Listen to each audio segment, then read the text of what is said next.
Tout d'abord, je ne vais pas parler d'LVMH, donc s'il y a des questions, ce n'est pas la peine, ça sera pour plus tard.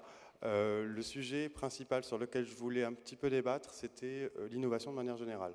C'était la France, son innovation, ses talents. Voilà. Le point principal que j'ai essayé de garder en tête, c'était essayer de centrer cela sur la France, sur notre pays, et se dire où est-ce qu'on pourrait en fait trouver des innovations françaises historiquement, tout d'abord, et voir comment on pouvait partir sur ça comme prédicat pour aller au-delà et aller sur le développement futur de notre pays, puisque l'une des principales critiques qu'on entend souvent, que ce soit dans les médias ou que ce soit de manière générale dans le café du commerce, est que nous n'innovons pas suffisamment. Voilà. J'ai commencé tout d'abord par regarder les différentes innovations qu'il y a eu dans l'histoire. J'ai pensé d'abord à l'ordinateur. Je me suis dit peut-être qu'on a développé des choses dans cet univers-là. Pas de chance, ça a été développé, ça a commencé à être développé durant les années 40, durant la Seconde Guerre mondiale. Tout d'abord par les Allemands, ça ne s'est pas fini à cause de la destruction de l'Allemagne à la fin de la Deuxième Guerre mondiale. Mais de l'autre côté, les Américains ont réussi à développer l'ENIAC, qui est on va dire l'ancêtre de l'ordinateur et de tous les éléments électroniques que nous avons actuellement au sein de la planète. Nous avons eu donc une sorte d'ordinateur qui était très puissant à l'époque, mais de l'autre côté, quand on se rendait compte de la taille, des dimensions, nous étions sur quelque chose qui pesait 30 tonnes, qui tenait dans un espace de 7 mètres cubes et qui finalement ne servait que sur des besoins totalement militaires. Il a fallu attendre 30 ans pour que nous, et là je dis bien nous, les Français, ayons développé le micro-ordinateur, qui est, à quelques détails près, ce que nous avons comme ordinateur fixe dans nos maisons, jusqu'à maintenant. Donc c'était autour des années 1972. L'ordinateur actuel, un ordinateur actuel, est globalement de la moitié de la taille d'un iPhone. Je parle d'un ordinateur fixe qu'on pourrait acheter, nous, sur le commerce, sur Internet, à une cinquantaine, soixantaine de dollars. Donc là, on voit l'évolution d'un élément depuis les années 50 jusqu'à maintenant, c'est-à-dire 50, 60 ans, et surtout, comment est-ce qu'on a pu évoluer dans ce sens. Il faut principalement garder en tête un point.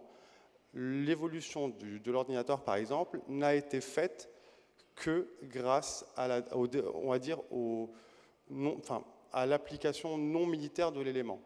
C'est-à-dire que nous sommes partis sur un élément qui, à la base, servait pour des calculs balistiques, pour à la fin aboutir sur quelque chose qui nous sert tous les jours, que ce soit pour regarder la météo, que ce soit pour regarder la télévision, que ce soit pour avoir les informations auprès d'agences de presse ou communiquer entre nous de manière personnelle ou professionnelle.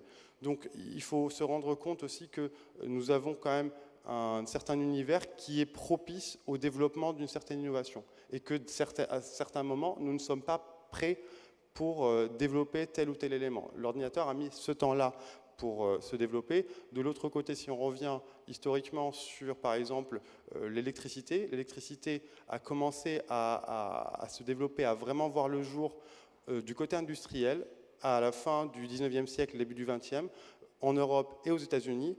Durant toute cette période-là, c'est-à-dire 30 ans globalement, l'industrie n'a pas gagné de productivité en soi. Ce n'est qu'au bout de 30 ans que nous nous sommes rendus compte de l'importance de l'électricité et de comment est-ce qu'on pourrait l'utiliser pour développer de manière générale la productivité dans nos usines.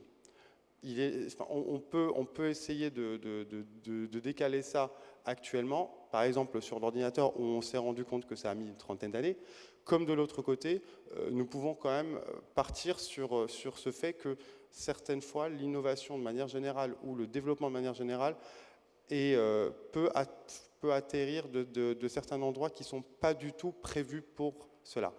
Donc c'est là où j'ai commencé donc à continuer sur notre innovation française de manière générale. Je me suis rendu compte que nous avions quand même un certain nombre d'innovations assez importantes qui ont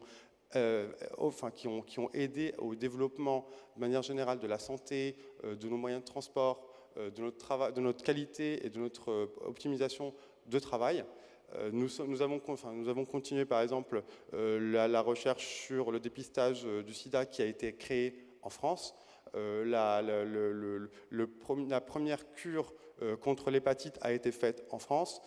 Nous avons aussi, en 2011, très récemment, Michelin qui a développé un pneu qui est totalement increvable et qui, en fait, qui ne peut exploser malgré le fait qu'il y a un élément contondant qui rentre dedans en pleine route à 150, 200, 250 km/h. C'est ce qui a été fait réellement dans les laboratoires de Michelin, par exemple.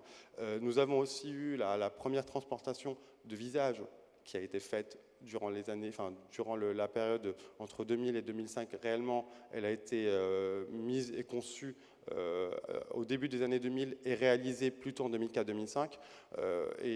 C'est pour cela qu'il faut quand même rester sur ces points spécifiques. De l'autre côté, je me suis intéressé pour continuer et maturer cette recherche à regarder l'autre point qui était le dépôt de brevets, de manière générale.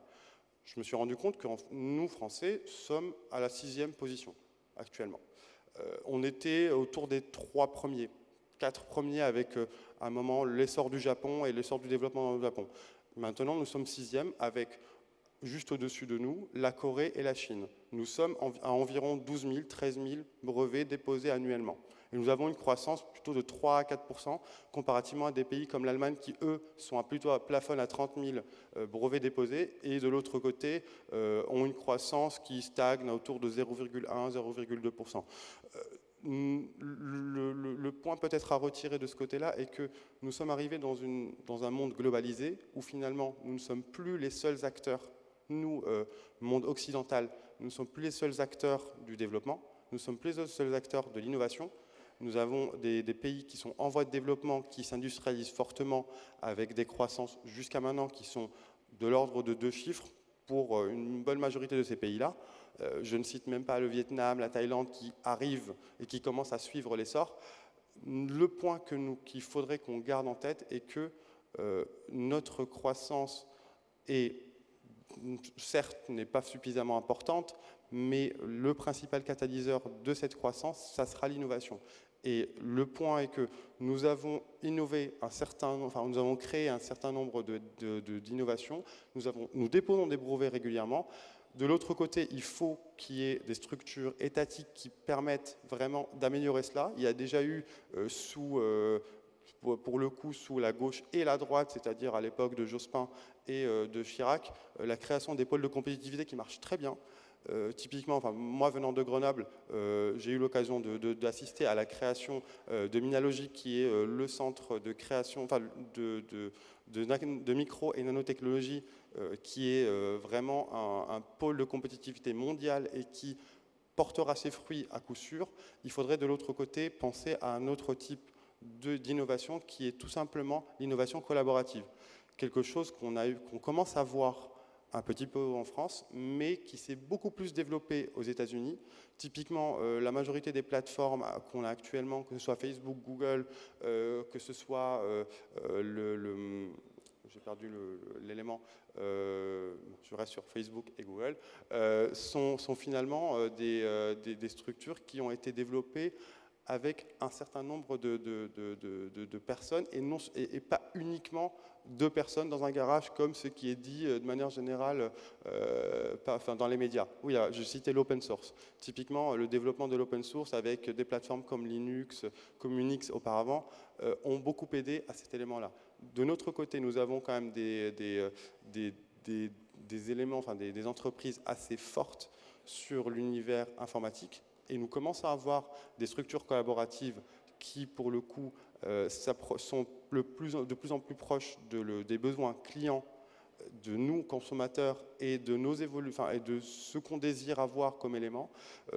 Historiquement, on peut juste citer le VTT, par exemple, qui a été créé grâce à l'innovation collaborative des fashionistas, des personnes qui aimaient le VTT et non pas des grandes structures. Et actuellement, par exemple, le VTT qui est devenu le produit principal de vente des vélos de manière générale a une part de marché de 50 à 60%. C'est pour cela que personnellement, si j'avais une suggestion à donner, je m'axerais principalement sur le fait de mettre énormément d'actions sur le développement sur le développement d'actions publiques pour améliorer notre innovation, mais de l'autre côté, penser que nous aussi sommes les acteurs de notre propre innovation et nous pouvons aller beaucoup plus loin en essayant de voir autour de nous nos besoins, ce que nous voulons avoir, que ce soit sur des éléments high-tech ou que ce soit sur des éléments de la vie commune. C'est l'un des principaux points et l'un des principaux axes sur lesquels on pourrait se développer et aller beaucoup plus loin dans le cadre d'innovation.